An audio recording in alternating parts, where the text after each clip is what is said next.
মধ্যপ্রাচ্যে Iran Israel সংঘাত ঘিরে যখন উত্তপ্ত হয়ে উঠেছে পুরো বিশ্ব, ঠিক তখনই পূর্ব এশিয়া থেকে আসছে নতুন এক কঠোর বার্তা। উত্তর কোরিয়ার নেতা কিম জং উন ইরানের উপর যুক্তরাষ্ট্র ও ইসরায়েলের হামলাকে একটি দেশের জাতীয় সার্বভৌমত্বের সরাসরি লঙ্ঘন বলে উল্লেখ করেছেন।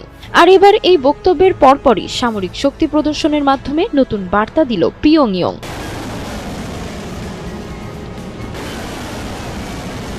ইরান ইসরায়েল যুদ্ধের মধ্যেই উত্তর কোরিয়া প্রকাশ্যে এনেছে প্রায় ৫,০০০ টন ধারণ ক্ষমতার একটি নতুন ডেস্ট্রয়ার যুদ্ধজাহাজ। শুধু প্রদর্শনী নয়, শক্তিশালী এই যুদ্ধজাহাজ থেকে কৌশলগত ক্রুজ মিসাইলের পরীক্ষামূলক উৎক্ষেপণও চালানো হয়েছে।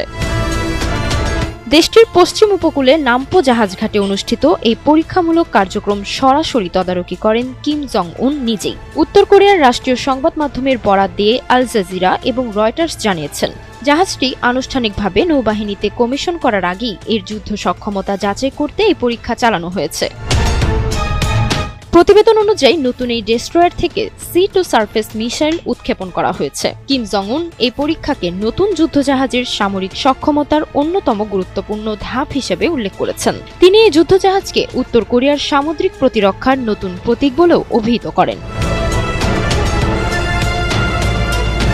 শুধু তাই নয়, কিম জং উন ভবিষ্যতে একই ধরনের বা আরও উন্নত প্রযুক্তির যুদ্ধজাহাজ তৈরির নির্দেশ দিয়েছেন।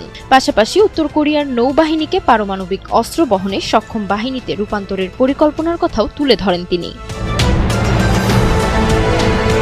জানা গেছে, মঙ্গলবার ও বুধবার 2 দিনের সফরে নামপো জাহাজঘাটে অবস্থান করে নতুন এই চৌহন শ্রেণীর ডেস্ট্রয়ার জাহাজের বিভিন্ন কার্যক্রম পরিদর্শন করেন কিম জং উন।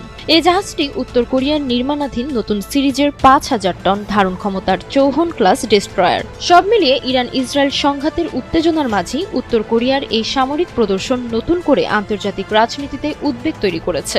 এখন প্রশ্ন উঠছে, এই শক্তি প্রদর্শন কি শুধু বার্তা, নাকি এর পেছনে রয়েছে আরও বড় কোনো কৌশলগত পরিকল্পনা?